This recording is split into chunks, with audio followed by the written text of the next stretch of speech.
Pixel Club fighters. Thank you again for participating in Pixel Fight Club Continues.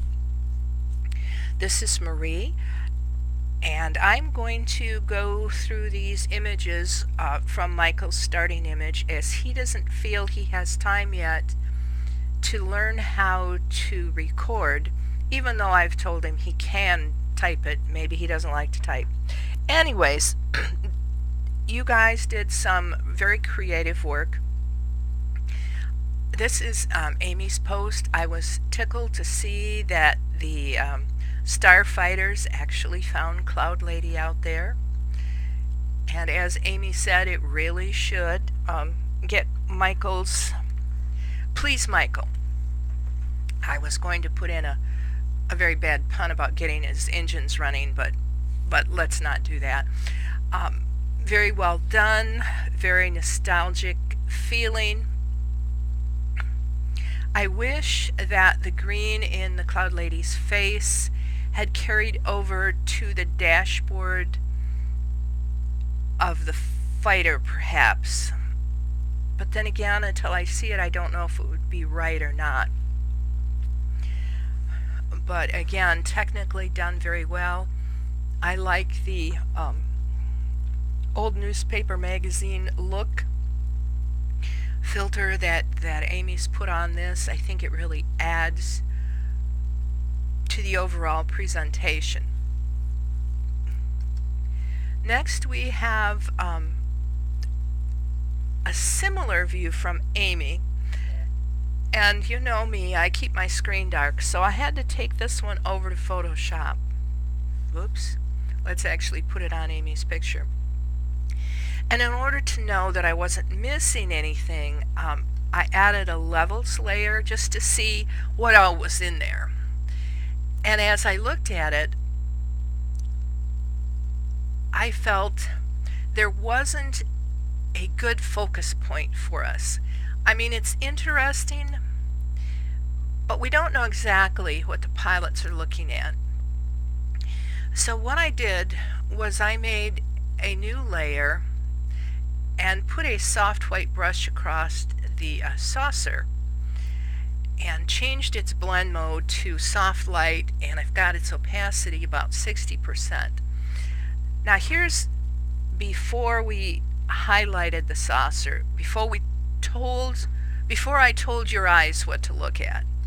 This is what we saw, and I was jumping around from this highlighted area down here to the points on the dashboard, and I just didn't know where to let my eyes rest. But just adding 58% of a soft light blend on that saucer now tells my eyes, and hopefully your eyes, this is the subject, this is what the guys that are piloting have to look out for. It's a real subtle difference, very subtle. And we could even probably lower that opacity maybe even to 20% and make a pretty big difference on there. As we play around with it, it's in a way a trick, but it tells your brain, hey, stop here, this is the subject, at least photographically. And I wasn't there when Helen created this, so maybe what she thought was the subject. But it's something to keep in mind when you are doing the subject. Now I tried highlighting the planet here to see if that would help at all. And I didn't think it did, although as I look at it today, it looks like a cat face. Maybe this was the subject. Maybe we should turn off the saucer and turn on the planet. That's entirely up to the maker, but use all those little subtle directing tricks whenever you can. Another technically well done job. I didn't see any seams, I didn't see any places where it wasn't well selected. It just was done really well. Sherry gave us the whole fighter and the Death Star, and I took this into Photoshop, didn't seem to make a bit of difference. I like the fact that it's kind of misty and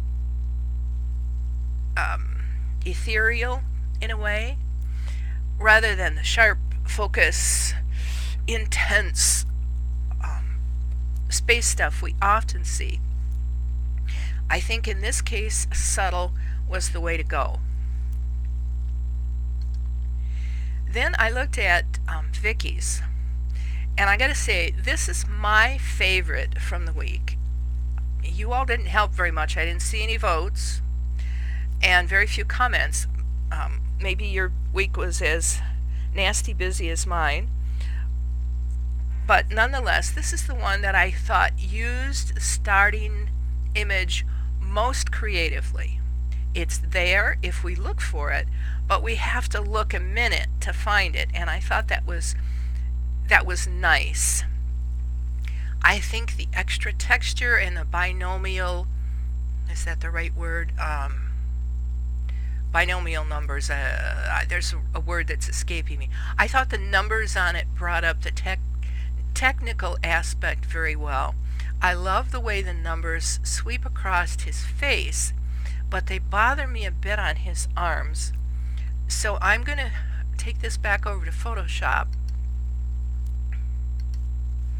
And what I did, just to show you what I thought might help, you may not agree with me, but if I darkened that arm just a little bit, and I worked quite a bit to get the opacity of the numbers on his face to match the opacity of the numbers on his arm.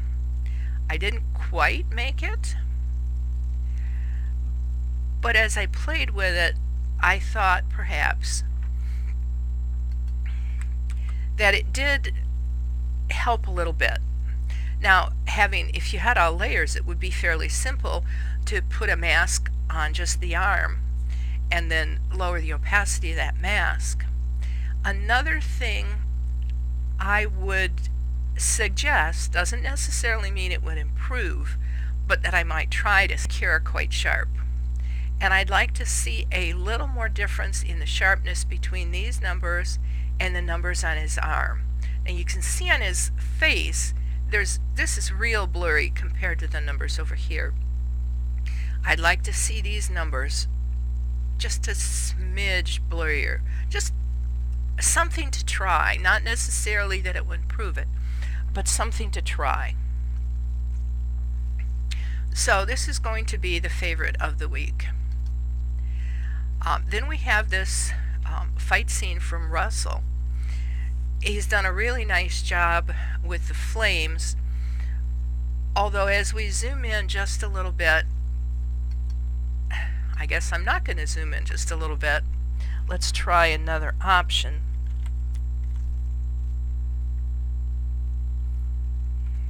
There we go. There's a pretty sharp edge here against all the flames. I would try to soften this edge. You might be able to do it with a soft edge mask. You might make these into smart objects and blur the edges a little bit. If we look at the flames and the fighters, I know I'm getting you all motion sickness by jumping back and forth like this, but the flames are sharper than the fighters, the fighter planes here. I would like to see these the same degree of blurriness, and yes, because they're moving, the flames wouldn't be sharp. So if you could dull the flames down and make the edges less defined, I think it would help a lot. And then we go over to Lee. To me, so much of what Lee does is both cheerful and pathos together. It strikes a chord in my brain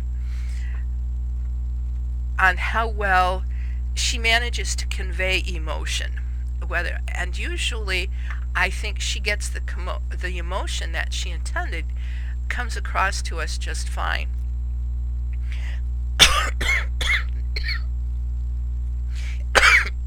excuse me, if this were a warmer emotion, she'd want it in the yellows and in the reds and the oranges rather than in the greens that she has it.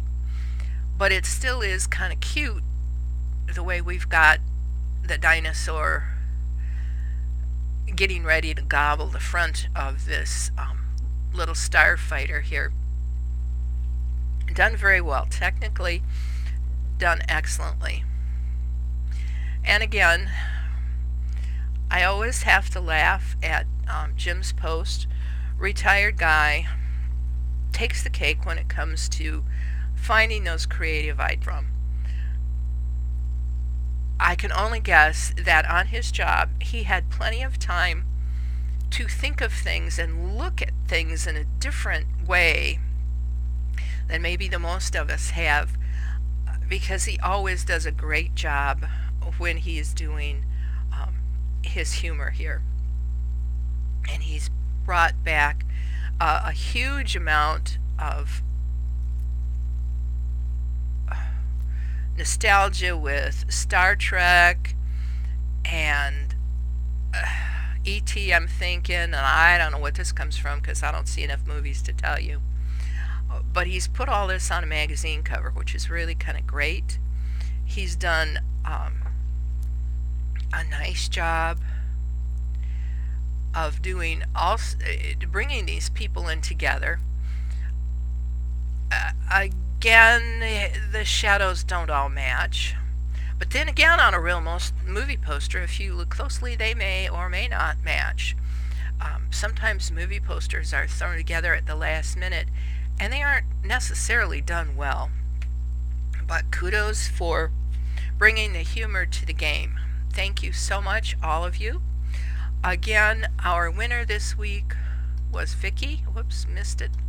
I'm not going to find it now.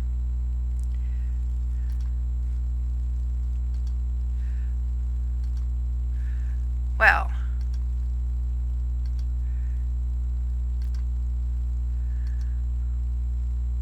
I must have closed that one. Anyways, the winner is Vicky. Thank you very much. Please all participate next week. Don't forget to vote.